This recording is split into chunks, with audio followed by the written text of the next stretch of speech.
Web Daily Bible. Day 45. Numbers. Chapter 13. The Lord spoke to Moses, saying, "Send men, that they may spy out the land of Canaan, which I give to the children of Israel, of every tribe of their fathers. You shall send a man, everyone a prince among them." Moses sent them from the wilderness of Paran, according to the commandment of the Lord. All of them were men who were heads of the children of Israel.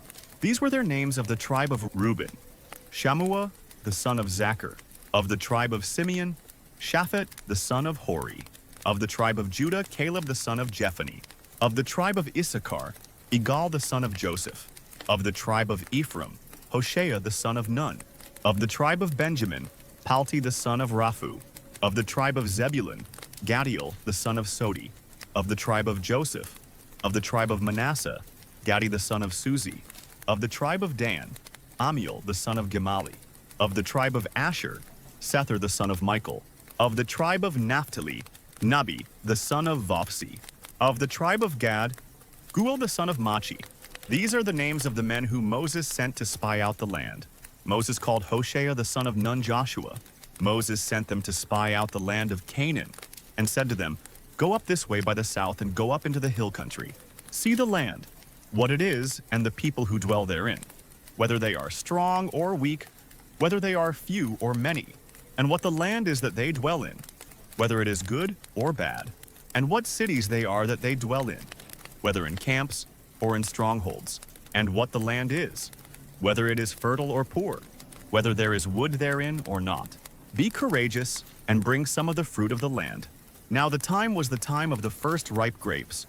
So they went up and spied out the land from the wilderness of Zin to Rehob, to the entrance of Hamath. They went up by the south and came to Hebron, and Ahiman, Sheshai, and Talmai, the children of Anak, were there. Now Hebron was built 7 years before Zoan in Egypt. They came to the valley of Eshcol and cut down from there a branch with one cluster of grapes, and they bore it on a staff between two. They also brought some of the pomegranates and figs. That place was called the Valley of Eshcol because of the clusters, which the children of Israel cut down from there. They returned from spying out the land at the end of 40 days. They went and came to Moses, to Aaron, and to all the congregation of the children of Israel, to the wilderness of Paran, to Kadesh, and brought back word to them, and to all the congregations. They showed them the fruit of the land. They told him and said, "We came to the land where you sent us. Surely it flows with milk and honey, and this is its fruit. However, the people who dwell in the land are strong, and the cities are fortified and very large. Moreover, we saw the children of Anak there. Amalek dwells in the land of the south. The Hittite, the Jebusite, and the Amorite dwell in the hill country. The Canaanite dwells by the sea, and along the side of the Jordan." Caleb stilled the people before Moses and said, "Let's go up at once, and possess it, for we are well able to overcome it." But the men who went up with him said, "We aren't able to go up against the people, for they are stronger than we." They brought up an evil report of the land which they had spied out to the children of Israel, saying, "The land, through which we have gone to spy it out, is a land that eats up its inhabitants, and all the people who we saw in it are men of great stature. There we saw the Nephilim, the sons of Anak, who come from the Nephilim. We were in our own sight as grasshoppers, and so we were in their sight." Chapter 14. All the congregation lifted up their voice and cried, and the people wept that night. All the children of Israel murmured against Moses and against Aaron. The whole congregation said to them, "We wish that we had died in the land of Egypt, or that we had died in this wilderness. Why does the Lord bring us to this land, to fall by the sword? Our wives and our little ones will be captured or killed. Wouldn't it be better for us to return into Egypt?" They said to one another, "Let's choose a leader, and let's return into Egypt." Then Moses and Aaron fell on their faces before all the assembly of the congregation of the children of Israel, Joshua the son of Nun, and Caleb the son of Jephunneh, who were of those who spied out the land, tore their clothes. They spoke to all the congregation of the children of Israel, saying, "The land which we passed through to spy it out is an exceedingly good land. If the Lord delights in us, then he will bring us into this land and give it to us, a land which flows with milk and honey. Only don't rebel against the Lord, neither fear the people of the land, for they are bread for us." Their defense is removed from over them, and the Lord is with us. Don't fear them." But all the congregation threatened to stone them with stones. The Lord's glory appeared in the tent of meeting to all the children of Israel. The Lord said to Moses, "How long will this people despise me? How long will they not believe in me for all the signs which I have worked among them? I will strike them with the pestilence and disinherit them, and will make of you a nation greater and mightier than they." Moses said to the Lord, "Then the Egyptians will hear it for you. Brought up this people in your might from among them. They will tell it to the inhabitants of this land. They have heard that you, Lord, are among this people, for you, Lord, are seen face to face. And your cloud stands over them, and you go before them, in a pillar of cloud by day, and in a pillar of fire by night. Now if you kill this people as one man, then the nations which have heard the fame of you will speak, saying, 'Because the Lord was not able to bring this people into the land, which he swore to them, therefore he has slain them in the wilderness. Now please let the power of the Lord be great, according as you have spoken, saying, The Lord is slow to anger and abundant in loving kindness, forgiving iniquity and disobedience, and he will by no means clear the guilty, visiting the iniquity of the fathers on the children, on the third and on the fourth generation. Please pardon the iniquity of this people, according to the greatness of your loving kindness, and just as you have forgiven this people from Egypt even until now." The Lord said, "I have pardoned according to your word, but in very deed as I live, and as all the earth shall be filled with the Lord's glory, because all those men who have seen my glory and my signs, which I worked in Egypt and in the wilderness, yet have tempted me these 10 times and have not listened to my voice. Surely they shall not see the land, which I swore to their fathers, neither shall any of those who despised me see it. But my servant Caleb, because he had another spirit with him, and has followed me fully, him I will bring into the land into which he went. His offspring shall possess it. Since the Amalekite and the Canaanite dwell in the valley, tomorrow turn and go into the wilderness by the way to the Red Sea." The Lord spoke to Moses and to Aaron, saying, "How long shall I bear with this evil congregation that complain against me? I have heard the complaints of the children of Israel, which they complain against me. Tell them, as I live, says the Lord, surely as you have spoken in my ears, so I will do to you. Your dead bodies shall fall in this wilderness, and all who were counted of you, according to your whole number, from 20 years old and upward, who have complained against me. Surely you shall not come into the land concerning which I swore that I would make you dwell therein, except Caleb the son of Jephunneh, and Joshua the son of Nun. But I will bring in your little ones that you said should be captured or killed, and they shall know the land which you have rejected. But as for you, your dead bodies shall fall in this wilderness. Your children shall be wanderers in the wilderness 40 years, and shall bear your prostitution until your dead bodies are consumed in the wilderness. After the number of the days in which you spied out the land, even 40 days for every day a year, you will bear your iniquities, even 40 years, and you will know my alienation. I, the Lord, have spoken. I will surely do this to all this evil congregation, who are gathered together against me. In this wilderness they shall be consumed, and there they shall die. The men whom Moses sent to spy out the land, who returned and made all the congregation to murmur against him by bringing up an evil report against the land. Even those men who brought up an evil report of the land died by the plague before the Lord. But Joshua the son of Nun and Caleb the son of Jephunneh remained alive of those men who went to spy out the land. Moses told these words to all the children of Israel, and the people mourned greatly.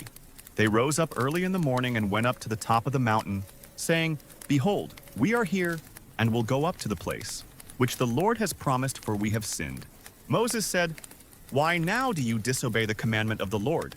Since it shall not prosper, don't go up, for the Lord isn't among you that way. You won't be struck down before your enemies. For there the Amalekite and the Canaanite are before you, and you will fall by the sword, because you turned back from following the Lord. Therefore the Lord will not be with you, but they presume to go up to the top of the mountain. Nevertheless, the ark of the Lord's covenant and Moses didn't depart out of the camp. Then the Amalekites came down, and the Canaanites, who lived in that mountain, and struck them and beat them down even to Hormah. Chapter 15. The Lord spoke to Moses, saying, Speak to the children of Israel, and tell them, When you have come into the land of your habitations, which I give to you, and will make an offering by fire to the Lord, a burnt offering, or a sacrifice, to accomplish a vow, or as a free will offering, or in your set, feasts, to make a pleasant aroma to the Lord of the herd or of the flock. Then he who offers his offering shall offer to the Lord a meal offering of 1/10 of an ephah of fine flour mixed with 1/4 of a hin of oil. You shall prepare wine for the drink offering, 1/4 of a hin, with the burnt offering or for the sacrifice, for each lamb. For a ram, you shall prepare for a meal, offering 2/10 of an ephah of fine flour mixed with a third part of a hin of oil. And for the drink offering you shall offer the third part of a hin of wine, of a pleasant aroma to the Lord. When you prepare a bull for a burnt offering, or for a sacrifice to accomplish a vow, or for peace offerings to the Lord, then he shall offer with the bull a meal offering of 3/10 of an ephah of fine flour mixed with half a hin of oil. And you shall offer for the drink offering half a hin of wine, for an offering made by fire, of a pleasant aroma to the Lord. Thus it shall be done for each bull, for each ram, for each of the male lambs, or of the young goats, according to the number that you shall prepare. So you shall do to everyone according to their number. All who are native-born shall do these things in this way, in offering an offering made by fire of a pleasant aroma to the Lord. If a stranger lives as a foreigner with you, or whoever may be among you throughout your generations, and will offer an offering made by fire of a pleasant aroma to the Lord, as you do, so he shall do.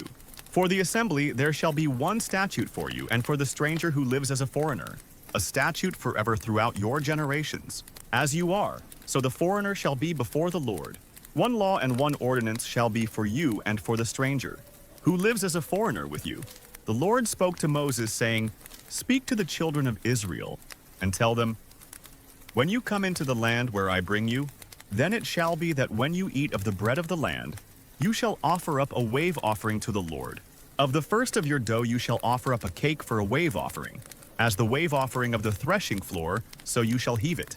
Of the first of your dough, you shall give to the Lord a wave offering throughout your generations. When you err and don't observe all these commandments, which the Lord has spoken to Moses, even all that the Lord has commanded you by Moses, from the day that the Lord gave commandment and onward throughout your generations, then it shall be, if it was done unwittingly, without the knowledge of the congregation, that all the congregation shall offer one young bull for a burnt offering for a pleasant aroma to the Lord, with its meal offering and its drink offering, according to the ordinance, and one male goat for a sin offering. The priest shall make atonement for all the congregation of the children of Israel, and they shall be forgiven, for it was an error. And they have brought their offering, an offering made by fire to the Lord, and their sin, offering before the Lord, for their error. All the congregation of the children of Israel shall be forgiven, as well as the stranger who lives as a foreigner among them, for with regard to all the people it was done unwittingly. If a person sins unwittingly, then he shall offer a female goat a year, old for a sin offering. The priest shall make atonement for the soul, who errs when he sins unwittingly before the Lord. He shall make atonement for him, and he shall be forgiven. You shall have one law for him who does anything unwittingly, for him who is native-born among the children of Israel, and for the stranger, who lives as a foreigner among them. But the soul who does anything with a high hand, whether he is native-born or a foreigner, blasphemes the Lord. That soul shall be cut off from among his people. Because he has despised the Lord's word and has broken his commandment, that soul shall be utterly cut off. His iniquity shall be on him. While the children of Israel were in the wilderness, they found a man gathering sticks on the Sabbath day. Those who found him gathering sticks brought him to Moses and Aaron, and to all the congregations. They put him in custody, because it had not been declared what should be done to him. The Lord said to Moses, The man shall surely be put to death. All the congregation shall stone him with stones outside of the camp. All the congregation brought him outside of the camp, and stoned him to death with stones, as the Lord commanded Moses. The Lord spoke to Moses, saying, Speak to the children of Israel and tell them that they should make themselves fringes on the borders of their garments throughout their generations, and that they put on the fringe of each border a cord of blue. It shall be to you for a fringe, that you may see it. And remember all the Lord's commandments, and do them, and that you don't follow your own heart and your own eyes, after which you used to play the prostitute, so that you may remember and do all my commandments, and be holy to your God. I am the Lord your God, who brought you out of the land of Egypt to be your God. I am the Lord your God.